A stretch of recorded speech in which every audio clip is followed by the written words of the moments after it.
Hello and welcome back. Okay, so we have a few problems here we need to fix. For example, the questions do not change. If I go to page 2 or page 1, I'm still on question 1 and question 2, which is not good. But before we continue, I must ask you to hit the subscribe button. Please click subscribe. My statistics show that 70% of you are not subscribed. So please click the subscribe button. That just takes a minute or a second to do and costs you nothing, while it improves my channel at the same time.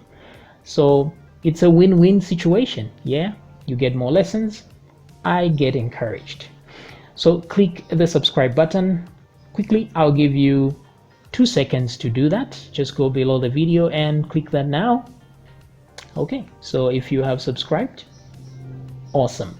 Also, if you can like the video, that helps the YouTube algo know that you love my videos. Thank you very much. All right, so here, how do we fix this problem? Now, this problem can be fixed by using what we already have here, which is the pagination thing, because pagination knows how much of an offset we have gone through already. So let's see if we go to techtest.php. This is the controller, and let's look at the pagination thing here. So where is this? Yeah, so we have an offset right there. So pager offset, that's how we get our offset. And the good news is we're actually sending pager over into the view, right? We're doing it right here. So which means we can access the offset just by doing this. So copy that and let's go to tests inc. No, that's not the one.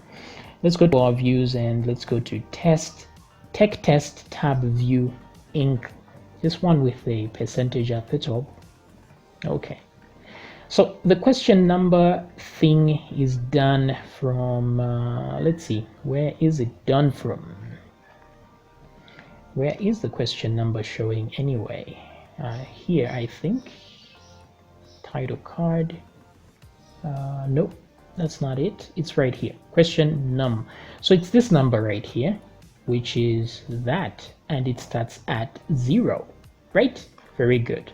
Now, what we will do instead of starting it at 0, we'll put an if statement to change it. If actually, we shouldn't even mind here. Let me undo this just to keep it one line.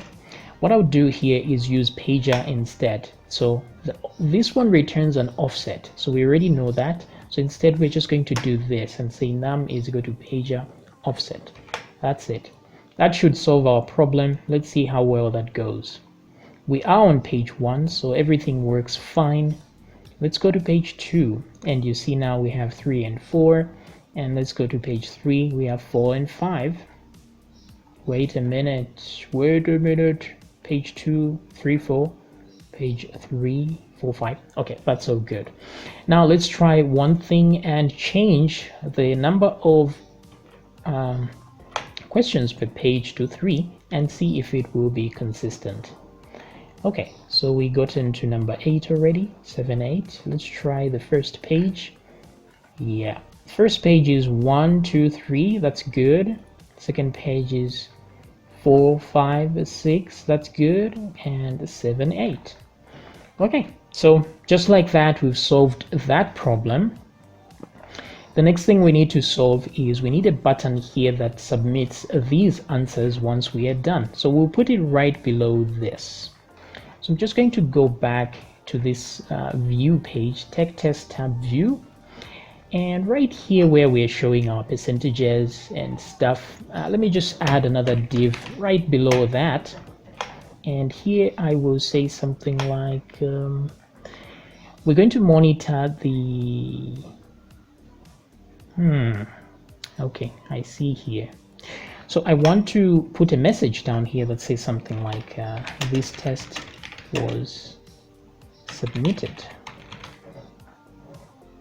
Let's put already here.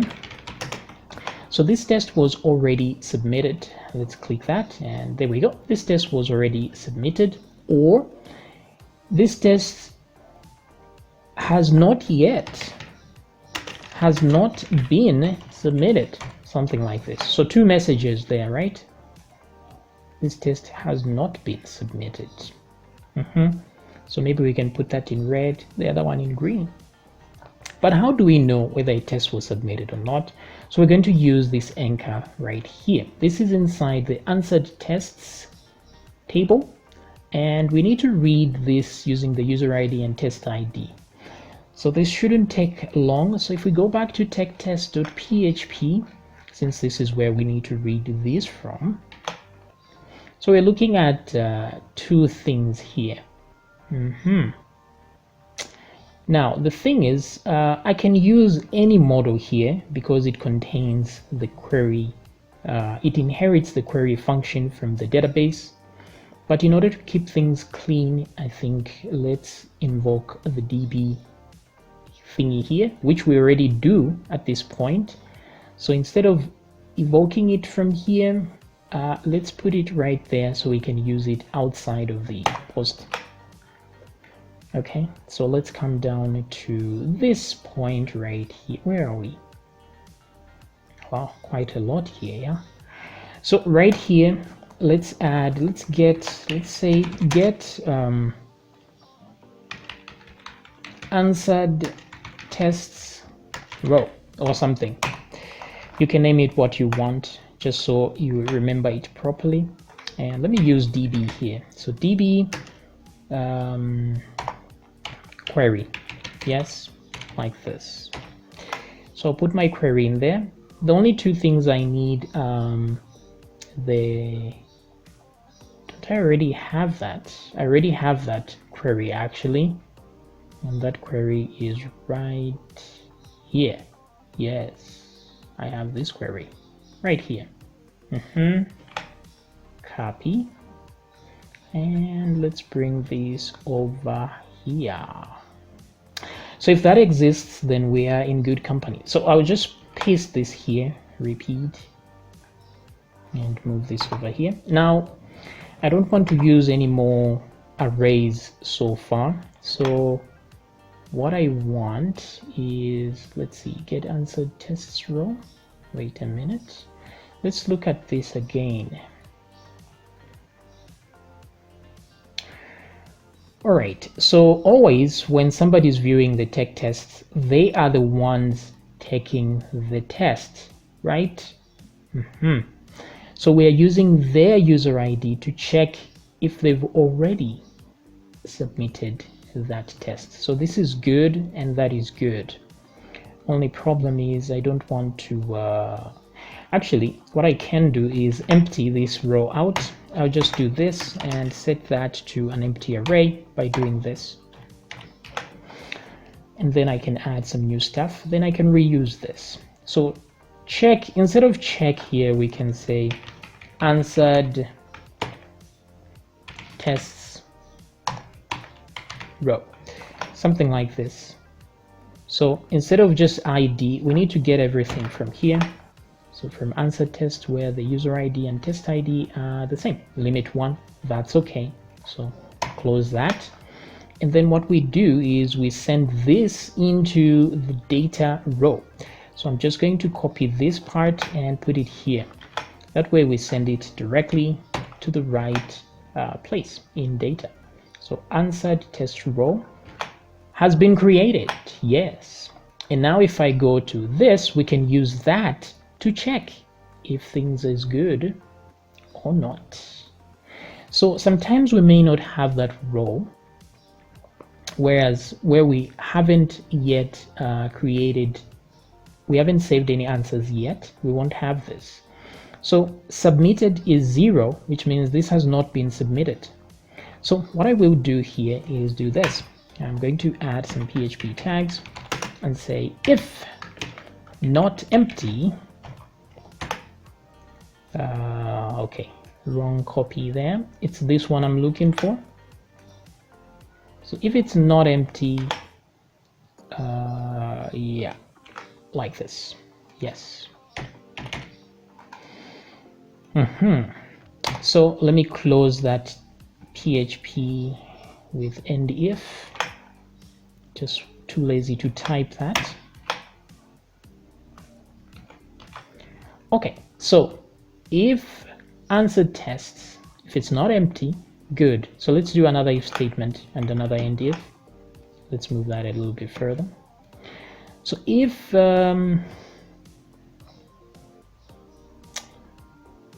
wait a minute. Yeah, I don't even need to put empty here, because if this doesn't have anything, it will be equal to false. So this will fail just by saying if, like that. Okay, so then here we can do if answer test row. I actually needed just one, the first item from here. Now remember that when we do this, we are actually returning an array of objects. So the first item here is going to be in a 0. Now to avoid using that 0 thingy, we can do something like this and say if is array this. If that is an array, then let's set it to a zeroed version of itself, like this, the first item in there, like that. Otherwise, yeah, otherwise it will be false, so we don't need to do anything there. So data is equal to, so we're just getting the very first item here from that query. So it's the advantage of using models. If we had used the model, we just say first here instead of query, and then we can avoid doing all this. But since we don't have a model for this, we are using the query thingy like that. So if things are working out here, if answered, and let's say submitted. So if it was submitted, then we will see something else. Otherwise, let me duplicate this like so. That's using Ctrl+Shift+D, and let me push that in. Let's say else full colon. And so if answered, if submitted, then this test was already, this test has been, this test has been submitted. This test has not yet been submitted. Should be longer so that we can see the difference. Let's add some classes here. Here I'm going to say text, change the text color. Let's put text danger for has not yet been, and then here we'll put text what's the good one, success for green, like that. Alrighty then, so let's refresh. This test has not yet been submitted, right? So let's see if we go the other way. Here I'm just going to put or true like this. This will force it to go through the first one. Let's see what happens. And this test has been submitted. That's what we will get. So let's remove that, and we are good to go. So we know when it's submitted and when it's not. Now the next thing is to add the submit button itself right here, and then we see what happens when we click to submit. Okay, so I'll see you in the next video.